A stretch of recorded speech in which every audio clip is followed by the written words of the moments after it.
Hey everyone, welcome to episode 2 of the Wannabe Podcast. My name is Matt, and today we talk about an assortment of things, from health to how COVID has affected us, to cosplays, to conventions, to what we're doing on the business and art side for ourselves, what we're going into, and a little bit of everything. So sit back and relax and enjoy the show. Episode 2.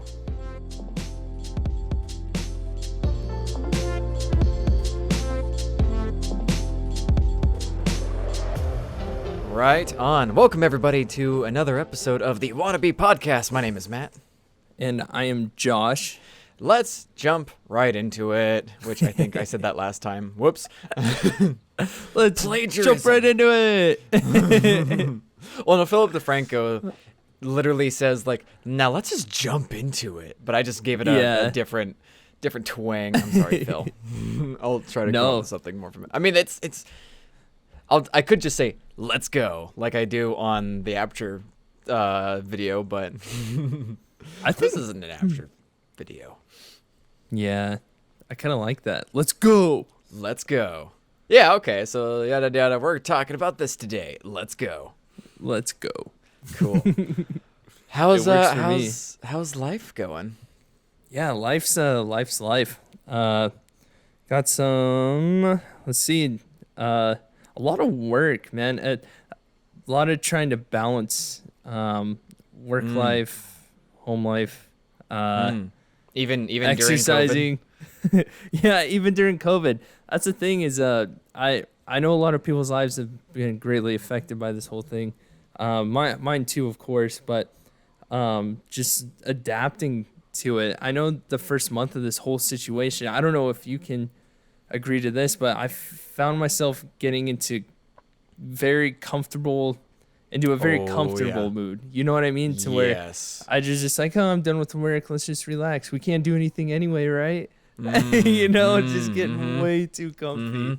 Mine's kind of a weird mix of stuff because, okay, so weird story. I went up to Seattle right before COVID hit. So we're getting news of everything closing down. We're like, shoot.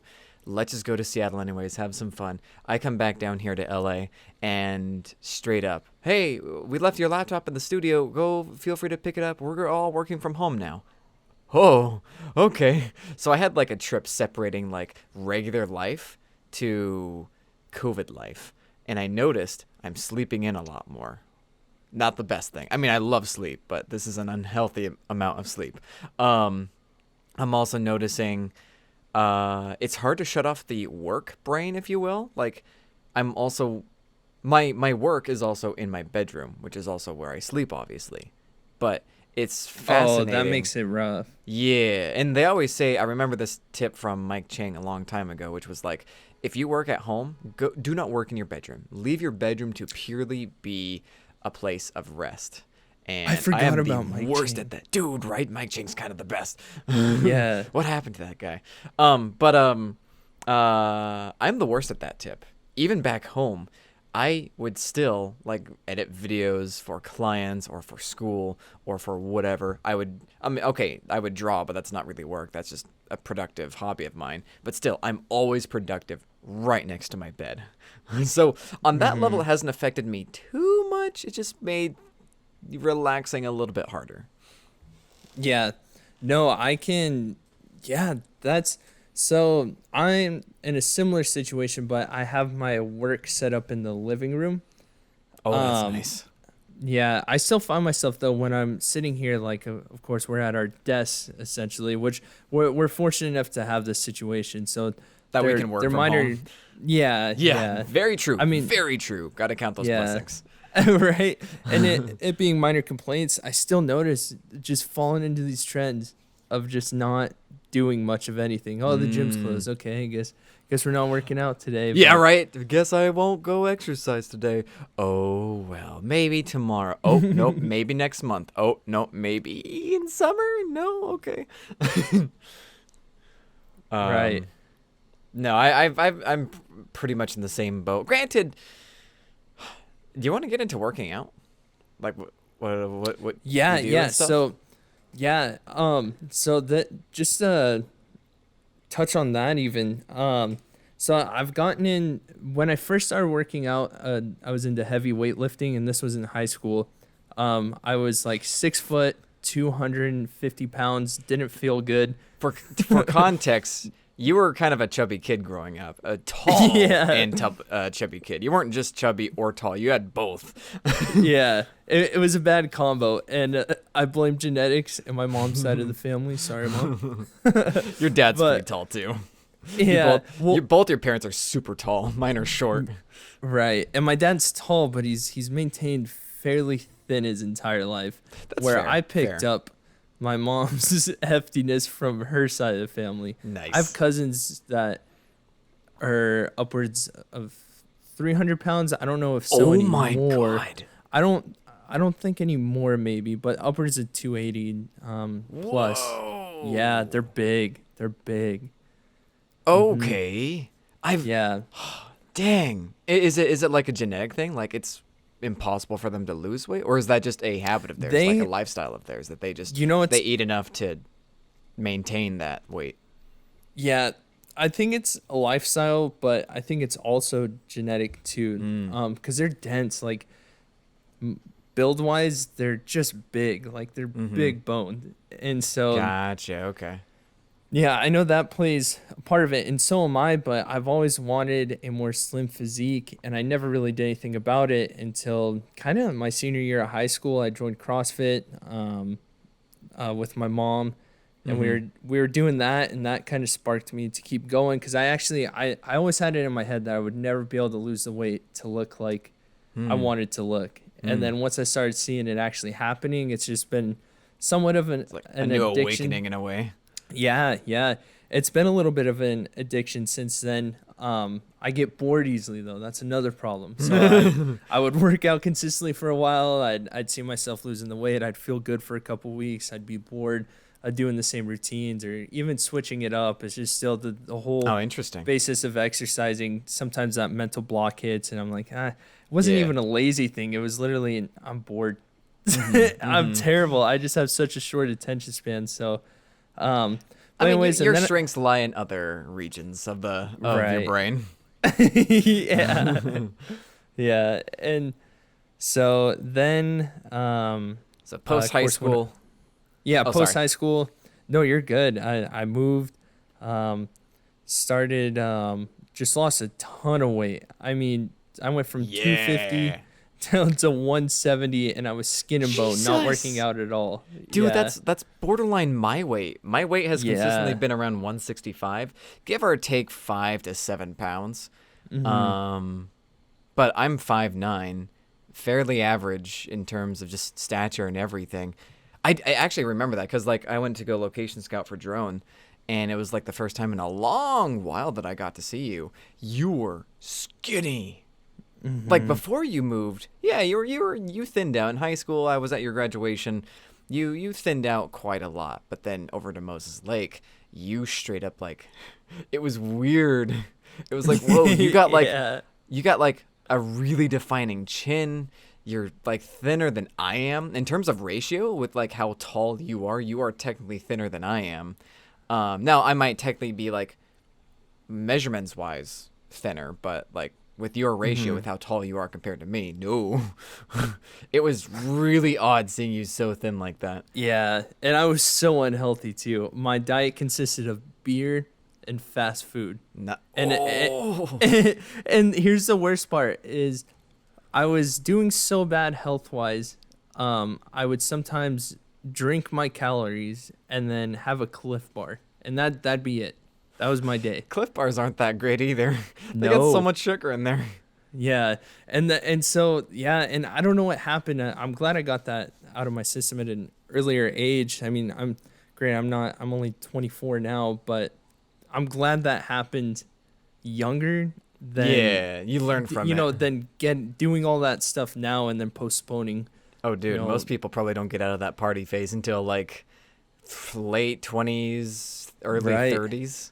So... Right, and hey, if it's for you, that it's for you. I got no judgment there. But for this me, is just for us.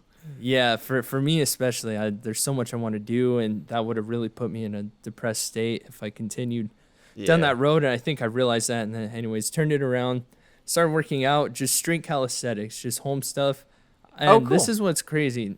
I was more ripped from just doing the home workouts. I had a pull-up bar, but everything was just well, okay. And I did lift. I had 25-pound dumbbells that I would use for my legs, like to do like lunges with. I would hold the dumbbells and Oh, nice. do Okay. lunges and Cool. do like kickbacks with them and stuff, because legs, it's a little bit more difficult with the for me with the calisthenics, but Yeah, legs, overall to my knowledge, are the hardest thing to work on a body weight level yeah, because they're always carrying your weight automatically. right, You're standing on your legs, so how do you right, work out something that's constantly being used anyways? Obviously, we're sitting down, so it's not getting used, but like we're walking, running, whatever.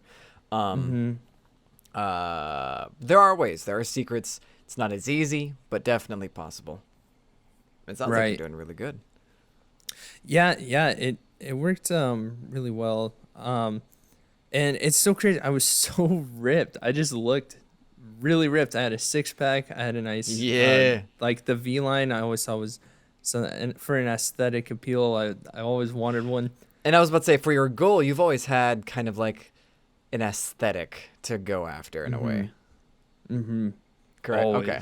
Yeah. Always. And then I got into weightlifting, and then now COVID's hit, and now I'm back to home routines, and I'm finding again through these home routines, I'm not aching as much, I'm not hurting as much, my muscles are still burning, I'm sore, and Mm-hmm. I'm losing more than I was when I was going to the gym. And I know muscle weighs more than fat, but I don't look skinnier at all. As far as I don't look less muscular doing these home Oh, workouts. nice. So Nice, I think dude. I just prefer the home workouts. So I've been really getting back into a lot of calisthenic type routines.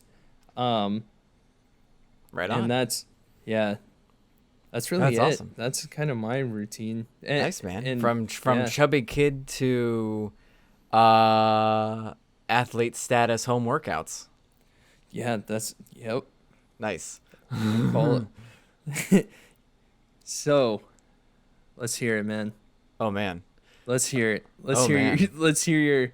I don't know if you know who David Goggins is, but you need to look I him have up no after idea. this. Who is Okay. David Goggins? Because I know you're gonna go into your running, and this guy does like ultra marathons, like Ooh. insane distance running, and Ooh. he records little motivational clips of himself while he's running, and it's so motivational. He'll either motivate you or make you cry while he's talking. Nice. I hope I cry and become motivated. He'll hurt your feelings. Oh God. Oh, I'm scared. I'm scared now. There's already so many advisors that I have that break my heart. Okay, yeah. Brief recap or a summary on my end. Kind of grew up in a similar fashion. I don't think I was like, oh no, actually, middle school I was uber chubby. Growing up, I was never like ultra skinny. I was just your standard kid. Got a bit of what's it called? Baby fat growing up, and then it never went away because by like 7th grade I got, teenage mood swings. You kind of get into weird habits, and one of those habits was eating Wendy's, a triple pound burger. I love that stuff. It's Wendy's food. It was like, that was middle school for me. Got fat, really got fat, hated it. I was very depressed, despised it. Now, if you want to go for that, cool. But for me, I couldn't. So I was like, shoot, I need to do something. My advisor was like, hey, try running. And I tried running. I'm sorry, no. First, I tried soccer. But then the team split into whatever they were going to do. I was like, you know what? I'm just going to keep running. And running was like the first big thing for me. That made me feel good. And between that and starting to diet just a little bit, okay, less on the burgers, more on, I don't know, steak and potatoes. Right. That helped. And then eventually got into P98. Oh, I'm sorry, Insanity for like 3 summers during high school. Couldn't really work out during high school outside like gym class. But I kept going with that afterwards. Got into P90X for a little bit. And then in college, I was introduced to calisthenics. I've been trying to pursue that ever since, or a mix between calisthenics and a few other things. Because ideally, I want Spider-Man's body, like this really nice, agile, ultimate control for your own body. That's what I would love to achieve. And it's like nice, toned, very slimming, very attractive for me. That's what I want. And I heard about CrossFit. I heard about a bunch of these other things, gymnastics. And my advisor in college at the time said, hey, try out calisthenics. It's kind of like a nice combination between all of these. You could still do your high-intensity interval training for your cardio in between, your upper and lower day or your push-pull day, whatever. He gave me like a very brief schedule, gave me a few books to reference. And yeah, recently, like last year, ever since I moved away, it's been a little bit tough to work out because of an assortment of things. Went through a breakup, went through 3 different moves, and then now COVID hit. And I usually work out at a gym, so now I'm finding myself trying to get back into things. Definitely lost the ball a little bit, but I'm working my way back into it. And now I'm going to be aiming towards doing things perfectly correct, no matter how long it takes. So like with pull-ups or with L-sits or with pistol squats or even just normal weighted squats, I want to like have the perfect form each time to really maximize progress and doing them well. Luckily though, ever since the end of high school, I've been doing pretty good in terms of general dieting health. Because as of like, I want to say 4 years ago, I started meal prepping a lot. And that's helped tremendously, because even if I want to splurge on a burger or something, I have food prepped ready to go. I just have to microwave it and I'm good. And I hate wasting money. So I would rather just eat what I pre-prepped, or what I prepared, pre-prepped, what I prepared, rather than go out and get like a burger or something. Maybe on the weekends I'll go, I don't know, usually it's Chipotle, because still that's like for $9 2 meals for me. But maybe it's a pizza, maybe it's a burger. But throughout the week, ever since like 4 years ago, it's just been meal preps. But that's pretty much my body. Been fairly skinny. I didn't even talk about dieting. Diet. Yeah. Dieting, it's so true though. It's 70% of what your body looks like, or how your body's affected by it. Yeah, I was eating really, really good too. There is that. I was just really consistent. I just ate kind of the same stuff every day. I would switch it up. You said rotisserie chickens a lot. Huh? You said rotisserie chickens, I like know. over Vox right there, right? Yeah. Yeah, rotisseries on the regular. Because it's easy, and there's not, I'm sure they're not the best, but it's still chicken. Like, I don't know. But I just stuck to fruit salads, vegetables. Nice. I would mix it up. I would add like some vinaigrette or something. Like, Yeah, there you go. Just whatever. One nice thing to help get your greens down for me was just making protein shakes.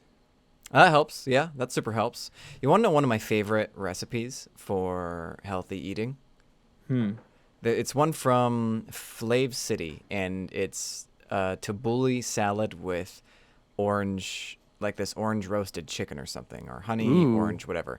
So I prep it slightly differently in a faster way, just because his stuff is uber fancy and mine's like, I just need something quick. But it's kale, Italian parsley, red bell peppers diced up with olive oil, salt, pepper, and lemon zest and lemon juice in there. A little bit of nuts, and there's something else that goes in there. Oh, and a tiny bit of rice, like some brown rice thrown in there, all in a mix, and that's my salad. It's really good. It's got like that nice tangy from the leaven. And then for the chicken, it's just chicken thighs roasted in an oven. Usually I like a cast iron pan, but that just takes a long while. So I just do the entire batch in an oven and chopped up with some paprika, cumin, and the tiniest amount of cinnamon. And then after it's all roasted, then you drizzle honey on it. So you get like the sweetness from both the honey and the touch of cinnamon. You technically don't need the cinnamon in there. I've done it multiple times without cinnamon because I accidentally overdid did it with the cinnamon, and then it tasted Yeah. really gross. But yeah, most people think like, ew, cinnamon, what the heck? No, if you taste like, Okay, I have to. Sorry, not to Yeah, cut you off. go for it. Cinnamon, I put on so much stuff, it works. Cinnamon Yeah, is right? great. I have it in my overnight oats every time, no matter what. Yeah. It's always in my How do you overnight make oats. your overnight oats? Ooh. So yeah, that's my okay. So forever, basically, outside like 1 or 2 months throughout the year where I have breakfast burritos, I have overnight oats for breakfast, and that is obviously oats, almond milk, Greek yogurt, then vanilla extract, chia seeds, bananas, but it's all mashed up. What else? What else? There's something else that I think I put in there. Either syrup or honey, or brown sugar. It's one of those three, depending on how I'm feeling or what's available, just for extra sweetness. And then almond flakes. Not the actual flakes. I'm sorry, I chopped up almonds, but like the really thin almonds that you put in like salads and stuff. Sometimes if I feel like splurging a little bit, I'll go to Ralph's or Fred Meyer and get like some berries, blueberries, raspberries, whatever. But that's pretty much it. It's a nice little mix of everything. Yeah. I do mine. I typically do. I layer the oats, put the Greek yogurt on top, and then I'll put some chia seed and some hemp seed, and then just honey and almond milk. Nice. Yeah. That's super good. Do you microwave it or do you eat it cold? No, cold. Cold? Okay, I also eat it cold. I've heard of a few people eating it warm. I think my mom tried it once, and she's like, "Oh, it's way better warm." And I'm like, I don't know, just maybe without the Greek yogurt, and I like the Greek yogurt because it's like a little extra protein. Yeah, that's the whole and it's point more of dense. using the Greek yogurt. Yeah. Greek yogurt. Greek yogurt. Remember Go-Gurts? Those Dude, are nasty, dude. I hated them. I never liked them. I always went to a friend's place. I had once like little lick of it, and just no, I couldn't. Yeah. I'm sure these days I could probably have some. Actually, I probably couldn't because it'd probably still taste gross, but for like a completely different reason. Yeah. Like They it'd were be a little almost like- too sugary and unhealthy. Yeah, it's just awful. But yeah, I cannot eat my cold oats warm. Nah, I can eat like traditional oats warm. Like you get like Yeah, that's like some fine. oatmeal. But here's a question for you: what's a food, a favorite? How has your taste buds changed? Like, what was something that used to be your favorite that isn't anymore, and what's something that you hated as a kid that you adore or love right now? Something I hated was pineapple. Really? Now it's like my favorite fruit. Oh, pineapple's so good. Yeah, I love pineapple. Nice choice. Okay. What would mine be? I'm gonna say broccoli. I hated broccoli. I hated greens. Wendy's burger guy. Anything green, I absolutely despise. But now it's like I have to have like tomatoes and my greens and my burgers. But specifically, broccoli. Now raw broccoli is a little tasteless, but like if you cook it up just right, oh, it's delectable. Back then, I didn't care if it was steamed, raw, baked, cooked. I just hated broccoli back then. These days, though, it's not as much my favorite anymore. Okay, so my sweet tooth currently is cinnamon rolls, and it has been for the past 5, maybe close to 10 years. I adore cinnamon rolls. You love cinnamon rolls. I love cinnamon rolls. I only have them on my birthday, though. Or the last time I had it, actually, no, it was my birthday. But before that, it was when I first got a job down here in LA. But otherwise, like, it's got to be like a massive, big occasion, like marriage material or a birthday. Specifically Dude, you mine. just gotta have them. Just have a cinnamon roll every once in a while. No. Really? No, it's only for It's very not gonna special go straight occasions. to your thighs. What's that? It won't go straight to your thighs. Just have one. Oh, I hope they go straight to my thighs. However, that's not the issue. The issue is I want it very special for me. Yeah. Now, my other sweet tooth, which used to be number 1, was Hawaiian shaved ice. I think you remember like when it snowed at my parents' house and we would straight up make shaved ice, or there would be some summers that we would have a shaved ice machine and we'd use it. and I still love shaved ice. There's a few places down here that have those spots open, but I had it recently. It's way too syrupy for me. It's way too sweet. Like I can like Really? yeah. I mean it's good, I actually. but it's Sorry. Oh, go for it. I was gonna say no. I keep cutting you off, but I was never the biggest fan of them, and now I absolutely love them. Oh, how funny. I could still have them anytime, and as soon as, like, over in Seattle near the Mopop building, there's a station over there that has, or was, that has shaved ice. And I remember, I think it was John, Allie, and me, and we went over to an event for a film thing, and there was shaved ice there. And as soon as I saw it, I had to get some. Now, it's still one of my favorites, but it's definitely not my number one anymore. Cinnamon rolls, I think it's just, there's something nice and sweet about them. They're warm. You can kind of have them whenever. Maybe it's just because it's like during a colder event, it's just nice to have them. Even when it's warm outside, I'll still have them. When, like, Hawaiian shaved ice, like, I don't know. That's like, it's not as big for me anymore. It's funky. I don't know how to describe it. Yeah. I think you need to have, so we have ones here where like they do like creamsicle, and they put cream on it, like actual cream on the snow cone. Oh. And it tastes like, I don't know. It's just really good. Okay. I don't know, it's different. I wonder if it's like coconut cream then. Okay, you want to hear something weird? Yes. I went to this Blade Runner event, so November 2019, aka just last year. And it's also the same year that the first Blade Runner takes place. There's this event celebrating the movie, and they were selling really cool themed drinks. And one of them was in like this cool, it was a box of noodles, but it was an actual drink. The weird part was, yeah, it was fascinating. But they serve it in a box of noodles, but it's a drink on the inside. The funky thing is, though, it's made of like this weird coconut mix, and then they actually put noodles in it. like these transparent noodles. They are edible, but they don't taste like anything, and it doesn't taste good.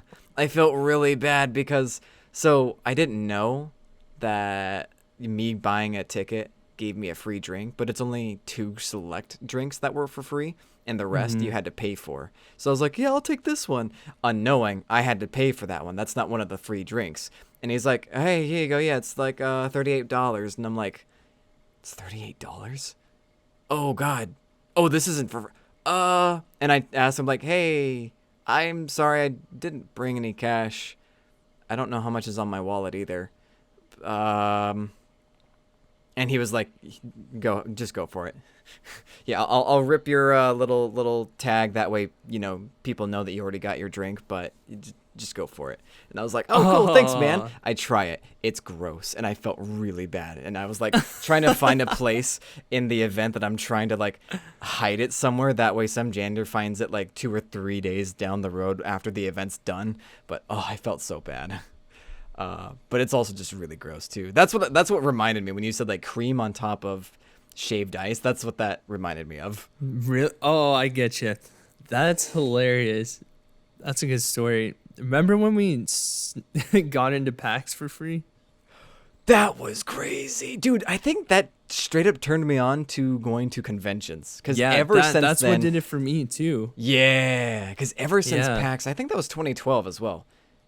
Yes, it was 2012 because I specifically remember you and we were hanging out that weekend, and we went on a Sunday too, because we were like, hey, we only have a few months left until the end of the year, until the end of the world. Let's just go see if we can get in for free, and we did, and it was the coolest thing ever. We just straight up walked there. I think it was like midway on or the middle of the day too, so a lot of people were already leaving. I think you got a free ticket, I got a free ticket. We had to pay somebody to get Joe. Yeah, which I'm happy for. I'm glad that Joe got to come with us. Yeah, I was surprised at how, I think just walking in and seeing what was behind those doors up the convention center elevator, I was like, we have to go in. Like we were getting in. Yeah. And then we just stood outside and just started. I don't know. I don't know if that could come over me today to do something like that. I know, right? Yeah. What's we that just stood boost outside. of confidence Yeah. of we're gonna die in 3 months? Let's just do it. Yeah. We just stood outside for like an hour just asking I feel like it was everybody an coming hour. out. Yeah. Well, I remember. Yeah. I think we either got your ticket or my ticket from this cosplayer. He was like in this big trench coat, and it looked like he had all of his swag on. He was good to go. I think he was waiting for either a taxi or his mom to come pick him up. And Yeah. he was like, "Hey, I'm done with this ticket. Does anyone want it?" And we were like, "Oh, sure, we'd love it. Yeah, if you're Yeah. open to giving it to us." Yeah. And then, yeah, so he gave us one and, Trying to remember where we found the second one, unless he had The two of them second for one- whatever reason. no, the second one I kept asking. I stood right at the exit. I kept asking everybody walking out if they were done, if I could have their ticket. And I got it. And then I told Joe, I was like, hey, here you go, Joe. Because I knew he wasn't going to. Yeah, because I knew Joe wasn't going to ask. And I was like, hey, Joe, this one's yours. We just need one more. And that's what I loved about our team. We would not do something without the other one. Yeah, right. Well, I mean, we couldn't because like that just I don't know. Oh, We yeah, gotta we're in the keep the middle of whole team Seattle. together. Yeah. So Yeah, we had- that'd be really messed up. well, okay, not only that, but just like like on an emotional level, we're a team. So like, let's keep the team together. But God, that would also. I mean, like these days, I'd be good to do. Like I'd give you my ticket. You and Joe go in for like an hour, come back out. Maybe like Joe and I go in there Right. for another hour, and then swap. You can handle But- yourself just fine. I know Seattle. I can handle myself just fine. Joe now should be able to handle himself. But back then, he's Not like so this, much. Yeah. this 14-year-old who But doesn't he was like cities. Yeah, he was kind of the younger one. No, what was crazy? The last one we got was from this kind of sketch guy. He had like powder all over his nose, and I can Ooh. only assume I don't think I he talked was to on him. something. Yeah. Yeah, and I thought it was a fake pass, and it still to this day might have been, but I paid him $40, and God, Joe what a paid me back. scam. I mean, What a scam, though, because it's halfway through the last day. It's not going to do anything. I mean, we're in Yeah. there for like, 3 hours max, and that's it. But granted, it was still the coolest 3 hours of all time. oh, it was amazing. No, It it was was so so cool. much. We met. Is that where I met Jeremy Johns, or was that? That at was Emerald Comic-Con? City. That was That was Emerald Emerald City. Comic-Con. That was Emerald Yeah. City. Okay, but still, just being there, dude. PAX to this day, that is my favorite. I don't know if anything will top that experience. The overall experience was just insane. I know, Like the right? moment we got to those doors, we were all just gleaming with smiles. Well, it was like the first time. It was like walking through Asgard or Narnia, or Yeah. or another or Atlantis in a way. It was basically our version of Atlantis because we're walking in. None of us have been inside the convention center before this, and I think we straight up almost got lost. Oh man, if I can go back and relive that moment, relive the feeling that I had. It's the same feeling that I get whenever I go to a new campus, like growing up, like from elementary into middle school and from middle school into high school, where it's like this massive building, so many opportunities. Or honestly, even when I took a vacation down here to LA, where it's like so much unknown, but so many opportunities, so many possibilities. It's like nothing has been written yet. This is exciting. And that's the same feeling that I got that same day. Because I didn't know there's 3 or 4 flights of escalators just to get up to the top floor, and not even the top floor. That's the main floor. And it was just really cool to see like we walk in through the gates, everything's dark. There's a bunch of neon lights showcasing video game looking statues, and then a bunch of monitors and TVs with gamers testing out games. It was just it was a nerd's dream come true. Yeah. On a presentation level, it's wonderful. I wish Comic-Con had more stuff like that, but Comic-Con already has its own established presentation or its own appearance. Yeah, we're gonna have to go to PAX this year. It's not happening this year. Sorry, 2020. Next year. Next year could totally work. Next year, I would like that. I don't think I'll want to. So the cons that I always go to are Emerald City, sometimes SakuraCon or SakuraCon. It's either DragonCon or PAX because those two usually happen on the same weekend. And then last year I went to LA Comic-Con, which was kind of cool. I missed What? out on WonderCon. It's not as big as you'd think it is. It's actually pretty small. Really? Yeah, everyone thinks it's super big, but it's only because they hear of San Diego, which is so close to LA, or they might hear it's WonderCon, because I thought WonderCon was LA Comic-Con since it's in Anaheim, which is basically LA. But no, they're technically two different conventions. WonderCon I want to go to. San Diego, obviously, I need to go to. Yeah. But yeah, I have a fair share of conventions I like to go to. I went to Magic City Con once over in Alabama. That was kind of nifty for like a really small convention.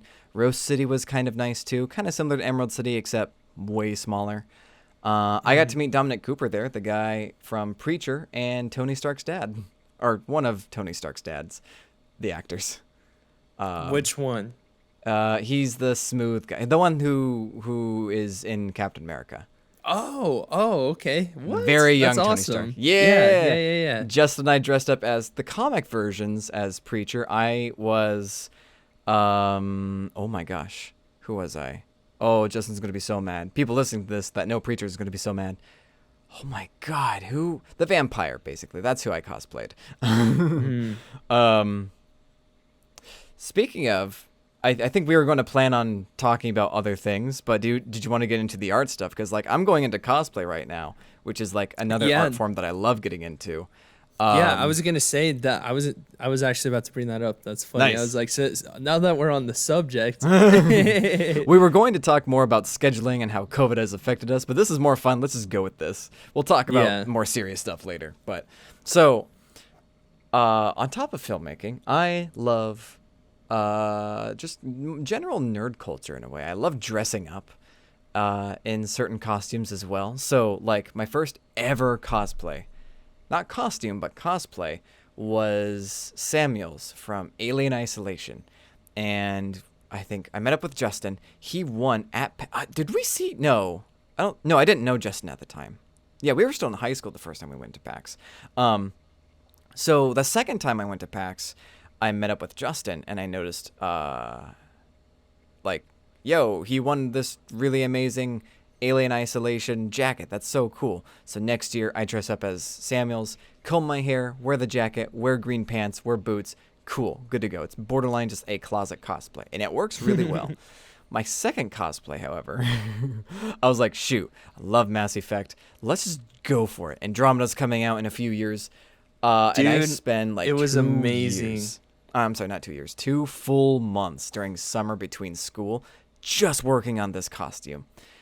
Oh, it was the hardest thing ever. And Joe, last time I was talking with Joe, we were talking about cosplay stuff too. And he was like, dude, you were so mad when you saw an error in your costume. And I was like, dude, I spent 2 months designing and building it. I wasn't going to let it slide. I wasn't going to let any error slide. It needs to be perfect.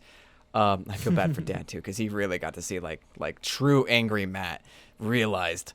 But I brought that to a bunch of different spots. I brought it to PAX, to Emerald City, to Dragon Con. Dragon Con was the first time that it was ever shown to, and I got to meet Mark Meir, a.k.a. the voice of Commander Shepard.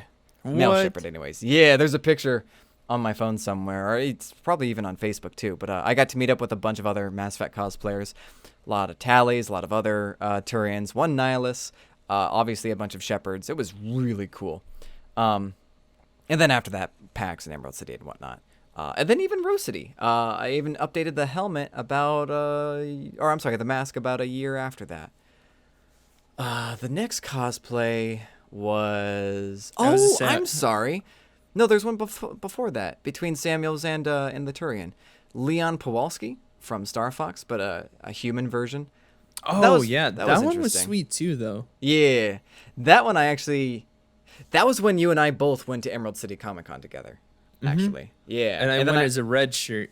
You went as a white shirt with blood on it, yes. I brought that costume both to Emerald City and to Sakura Con. That's when we met Jeremy Johns, though. And it was funny because, like, I'm supposed to be this green chameleon, but in human form. And I tried dyeing my hair green as much as temporary dye can do for dark brown hair. but I go with like some makeup on my face a little bit. I have an entire morph suit that I've decked out with a little bit blue with some white pieces on it. It was the first time that I was like gluing and stitching things. It was the first time I modified foam too. And I think that's what gave me the confidence to try out the Turian later. But yeah, we met up with Jeremy Johns. I have a video still of Jeremy and I going, Josh, where are you, buddy? He looks at my costume and he's like, hey, nice Power Rangers outfit. And I'm like, oh, this is actually from Star Fox. I'm Leon Pawelski. And he's like, yeah, that's what I said. He's the raddest dude, though. Which is funny. Every time I go to Emerald City, I meet up with him. Straight up. Really? Almost every time after that. It's either Emerald City or PAX. I accidentally find him. To the point that last year, I'm not 2020, but 2019 PAX, Terry was supposed to be flying up. And dude, I have so many stories. Terry was supposed to fly up. A storm hit. He wasn't able to. Like, he was going to fly in on Saturday at noon. And I was like, dude, at that point, you would have like a day and a half. And then not even. You'd probably just have the one full day. We'll wait for next year, 2020. So instead, I bring Tony along. And you and Tony share a love for Jeremy Johns. Yes. I adore Jeremy Johns. I think it's cool. He's like also the representative. Him and Punish Props. I'm just like, heck yeah. 2 online creators in Seattle. Sweet. But it was like the 3rd or 4th time that Justin and I met him, and we straight up asked him, do you know who we are? Like, do you find our faces familiar? And he's like, oh, absolutely. Like, as soon as I see you both, I'm just like, yo, dude, what up? So, like, he doesn't know our names. He knows too many people, and that's fine. Right. I'm not going to get offended for him knowing my name or for not knowing my name, but it's like cool to be like, yo, we've met up that you recognize our faces, even if we're like in a little bit of makeup. Justin more specifically because his face isn't covered, whereas I usually cover my face with like a mask or a robot helmet or something. Tony got to meet him though, and I was recording it, and he straight up almost passed out in that Tony fashion of just like his legs start to give out. And I'm like, Tony, and I grab his shoulder and I bring him over and I'm like yanking him, and he knows, oh shit, this is serious because Matt's never this aggressive. And I'm like, hey, Jeremy, how's it going? And Jeremy turns around and he's like, yo, how's it going? And I introduced to Jeremy, like, Jeremy, this is my best friend, Tony. He is a huge fan of yours. Obviously, we're all fans. We all watch your content, but he specifically has a YouTube channel. You inspired him. And there you go. Just talk. And I have video of that. And so does Tony. Tony obviously has video too. And it made me so happy. Both for Tony and then also just to meet Jeremy again. Because at this point, it's like, yo, hey, how's it going, friendo? Compadre. Right. Dude, when I met him, I didn't even know what to say. Like, I didn't say anything. I was just like, I'm a huge fan. Didn't you say, like, can I have a hug? Oh, I did. Yeah. Because like, when I first met him at Emerald City, he was in the same, like, purple tux or purple and black suit. And I see him, like, I'm looking at these weird comic things on the table at whatever panel that I'm at, and I look up and I'm like, oh my god, it's Jeremy Johnson. I turn around, shit, what should I say? I look back and I see him, and I'm like, I don't know, I just got to do it before time escapes me. And I approach him, I'm like, hey, you're Jeremy Johns, right? And he's like, yeah. And then silence. I don't say anything. I'm just looking at him in a really creepy way. And he's like, you're a YouTube fan. And I'm like, and I shake my head. I'm like, yes. And I snap out of it. Like, hey, I love watching your videos, man. So cool. It's so cool that, like, you're in Seattle too. I didn't know you were local. Like, man, hey, I got a buddy around here. Could I get, like, both a photo and, like, a quick video? And that's where the video of him and I going, Josh, where are you, buddy, came from. And then apparently, either before or after that, you met him. I didn't know that. And you hugged him, which was really cool. Yeah, I did. I didn't know what to do. I was just like, I love you. I know, right? He is, man. Chill. I've been watching him for so long. That's honestly, if it wasn't such a saturated market, that would be my niche. Like, movie reviews. Yes. I love to critique them. And it's good and bad. A good and bad thing. It's like I like to, but it can sometimes ruin the experience from a movie that may not be Yeah. that great, but it's just a fun Yeah. popcorn flick. Oh, which for is sure. fine, but I've learned to appreciate those as well. And it's like Jeremy Jahns has been the one timeless YouTuber I still to this day just love to watch. I always look forward to anticipate a new video of his. Well, he's also like you're like not to discredit him. He's like a casual viewer in a way. He's not like Chris Stuckman where he studies filmmaking and he's trying to be a filmmaker. He's just some guy who really likes watching movies and playing games, and here's his review on that, which is really cool. And that's why I really like his review system too. It could be amazing or it could be absolute dog crap, but anywhere in between. It's not really what's better and what's worse. It's more like, hey, this would be fun at a party. This would be fun without drinks. This would be something I would buy on Blu-ray. Like, it's not like a tier 1, tier 2, or a rank of Right. ABC, whatever. And I can admire that. Yeah, and he gives off that persona, which I feel like I have a lot of the same humor as what he presents. I don't know. I really Next enjoyed Comic-Con, man, you got to come with us, because to hang out with Justin and I, you'll meet the dude, because we end up meeting him all the freaking time anyways. And it's almost like this gig that I have in myself. It's like every time I either go to PAX or Emerald City, I have to see Jeremy Jahns. And if I don't, it'll be a loss this year. That's just me, though. Heck yeah. what other No, I'm so costumes? down to go. Do it, dude. You don't have to even dress up in costume if you don't want to. Half the people don't. I just find it fun because it represents the fandom that I'm in, the thing that I'm interested in, and I get to just show off my costume making skills. And it Yeah. helps with movie making too, because I think it was right after the Turian costume that I built the drone helmets, which I brought to the next Emerald City. I think that was 2016 or 17, where I met Punish Props. They were very tired, and I felt bad, but I still met them, which was cool. Yeah, that's awesome. But that's less of a cosplay and more of a costume. I don't think I've made a cosplay after that. Yeah, because after that, I just kept recycling both the Turian and Ridley from Drone. Last year, there were two that I wanted to make. One was Rule 63 Mina Ashido, a.k.a. from My Hero Academia. I was going to basically just be male alien queen or alien king, whatever. Pink skin, very vibrant neon pink with black contacts, a cool vest, and a really sweet blue suit in a way. You know who I want to go as? Who? Eraserhead. Ooh, wait. I forget you watch anime sometimes.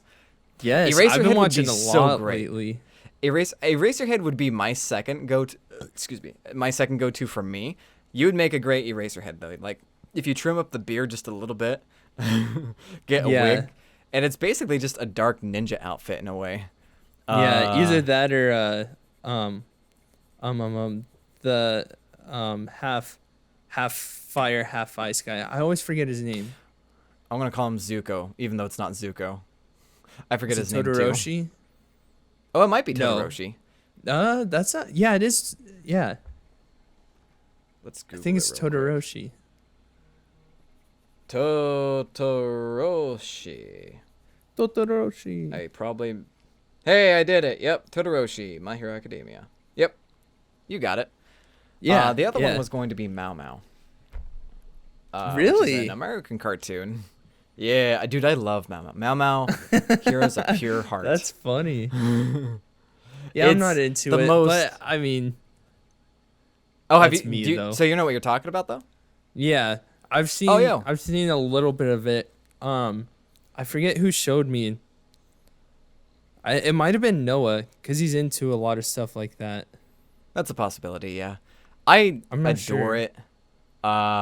It's it's definitely a Western cartoon though, for sure. It's not as serious, and there's some really cheesy, campy jokes. I'm like, all right, cool, whatever. But Yeah.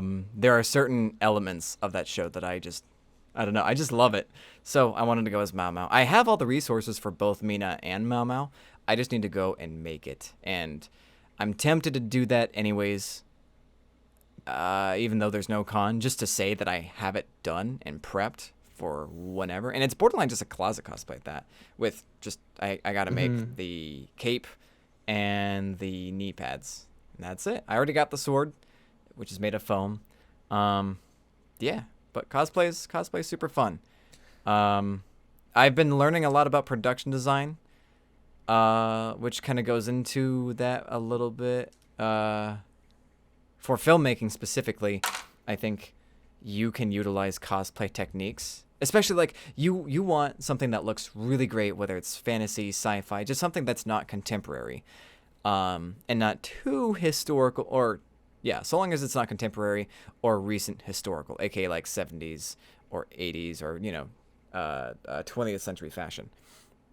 Yeah, I think you can utilize cosplay techniques for both your film sets and film costumes and maintain a cheaper budget with the same great quality that, say, like Hollywood could produce. That's like the productive reason why I keep pursuing cosplay, but otherwise it's just really cool and fun to just dress up in a costume and play around. Yeah, well, and if you look at the long haul of doing it yourself, or just understanding how to create your own costumes, you're gonna come into a lot more of an economical way of like saving on that end too. Down the road. I mean, overall, I think it's just good, and the fact that you enjoy it is just a bonus stat on top of it. Yeah. I wanted to get into more production design this year, and then COVID happened. But I'm tempted to, when I move back, to like take a few workshops, like fly down here on a weekend or two for some sound and production design workshops. But I'm coming with to network. Hey, what up? What are you networking for? I don't know. I'm promoting. Cool. Sweet, promote. I just want to go. Dude, come down already. Come vacation. I'm gonna maybe November. Dude, I'm getting my business and marketing degree. Yeah, come down during November, because I'm staying here for Thanksgiving. You are? Yeah. Well, I mean, between Christmas and Thanksgiving, there's such a short time gap that, like, if I had to choose one, it would be Christmas. And I don't get time off until the day of Thanksgiving, so it's like, well, shoot, I can't really fly out. Yeah. I mean, I could fly out the day before, like, right after work, but then someone would be picking me up at midnight. So. Yeah. Let's plan on November. Cool. Only because, like, that's a cooler time frame. Hopefully things will be open at that point too, but yeah. I'll be flying up to visit in October. But anyways, that's more personal stuff. In terms of what I've been up to recently for art stuff, I'm still studying business stuff. I got audiobooks, or I got Audible. I just subscribed today because I want to read more and study more. But it's very difficult whether I'm on the drive or if I'm one-wheeling around to work, or, like I could multitask a little bit more, and I'd love to read and sit down and read, but since I don't really have the time for that, I got Audible for that. Studying business, I'm in this thing called Shaw Academy, just for digital marketing. I found out, I think like the first 4 weeks are free, and then everything else you have to pay for, which I was like, well, all right, whatever. I didn't want to like be an expert in business, but it'd be still nice to like have a lot more experience in business, considering at the end of the day, while film is art, it's also a business if you want to succeed in making a profit out of it. And that's my expertise. That's pretty much all I'm doing. What do you got going on for the art or business field? Yeah, I've actually been working to sharpen more or less my what was I calling it? I had a fancy word for it. But I lost it. Describe it. Maybe I can help guess. Honestly, just personable. Being more empathetic. Oh, having a persona? Well, no. So in order to be charismatic and be able to speak to an audience and have them feel comfortable and willing to listen to what you have to say, you're like, yeah, charismatic. So just working on my. Did you say that? I think I heard you say that. Maybe. I think you said that. Did I say it? I think so. Oh, that's funny. No, but I've just been trying to work on my charm, along with I've been reading on how to continue with positive affirmations. I've delved a lot into yoga and meditation lately. Nice. Keeping myself calm so I can give off a very welcoming and calm presentation and not getting when there is an uncomfortable situation. This is something, a little background. I'm getting my business degree. I'm starting I don't know when I'll be able to start, but I signed up this weekend to start. Nice. Yeah, to start working for that. And Groovy. yeah, and I'm gonna see if I can minor in marketing. It's all gonna depend. Yeah, depend on what costs are. But I think out of everything, those are the fields I need to be in. That's just me. I mean, Right on. I Never enjoy be afraid that to like side do of some stuff. independent studying too. That's what I'm trying to do more and more. Maybe I can refer to you a few books because my boss has a few businessy books. Yeah. Maybe I can refer to you or something. Yeah. Yeah, and even if there's stuff I'm learning in school, it's kind of nice because we both like creating content. He's going into that for a more or less a profession. I'm going a lot more into a business side of things, but we both like creating art. So it's really nice to have Matt available if when I am creating stuff or I have this idea for a video and I really want to make it.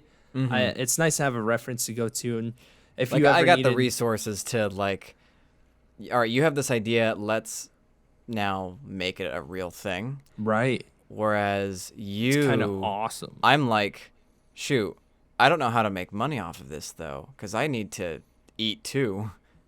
And you're like, well, hey, I'm all about the money, so. Or no, you know, you get it. I mean, like you're not all about the money. You're about the art and the passion and stuff. But you like money too. The money is what drives me. If there's anything that really drives me, it's money, and that could be unfortunate at times.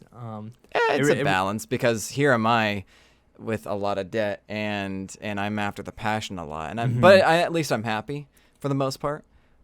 Speaking of though, I've been reading this book called The Subtle Art I'm Not Giving an F, and this is the book that I started reading. It's my favorite book right now.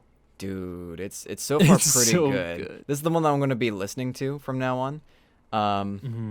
But it's pretty darn good so far. And I like his approach of like, hey, you know, people are giving way too many cares, way too many Fs to things that don't really matter. Pick a few things that absolutely matter to you. And I dug that approach. It's like, because I'm the type of person that, I think you mentioned before, like, dude, Matt, it's really cool and inspiring that you just don't care what anyone thinks. And to a degree, that's true. But there's a huge degree of me that's like, I hope I look good in this. If it doesn't, cool, fine, whatever. I'll go the extreme of that is so bad that it's funny and bold. But if I don't want to be somewhere in the middle. But you know, people just care about really small stuff, and sometimes that's good if it's a really small thing that's important to you, like Mass Effect. In the long run, it's probably a small thing. Who cares if you're a fan of Star Wars, Star Trek? It doesn't matter. Don't have a war about it. I'm gonna give a huge shit about being a fan of Mass Effect, but that's because I'm willing to go through what that means, the consequences of that. But yeah. Oh, sorry. Go for it. I keep doing that. No, go for it. No, I was just saying that's my favorite part of that book is there's one part where it says everybody says I'll ask you 3 things that you want, and it's usually I forget the 3 things. It's like money. I want to be rich, happy, and something else, and prosperous, whatever, blah blah blah. And he said, those are what all these self-help books want the answers to. What do you want? What do you want to achieve? And let's put those positive affirmations out there and get there. And he's like, in a nutshell, F all that. None of that's going to get you anywhere. You're going to be like every other block down, 2 blocks down the street doing the same thing, living the same life you are. He said the big question you need to ask yourself is, what are you willing to struggle for? Yeah, that was a good one. I love that one because like I have a few other art buddies, not in film but just art in general, and they have a hard time not putting down the controller. They have a hard time just sitting down and just creating. And that's fine. If you don't want to create, if you don't want to be an artist, that is A-okay. Right. There's this romantic view that we have for artists. And I love the romantic view. It's like, yo, hey, we're pretty great. We should deserve more. Socially, though, as much as everyone tries to be an artist, no one wants to put in the work to actually be an artist, because an art form is just as tough as any other industry. Arguably sometimes tougher, and arguably sometimes easier. I'd say the intro level is way easier to get in, but to make a career out of it is borderline impossible. So where was I going with this?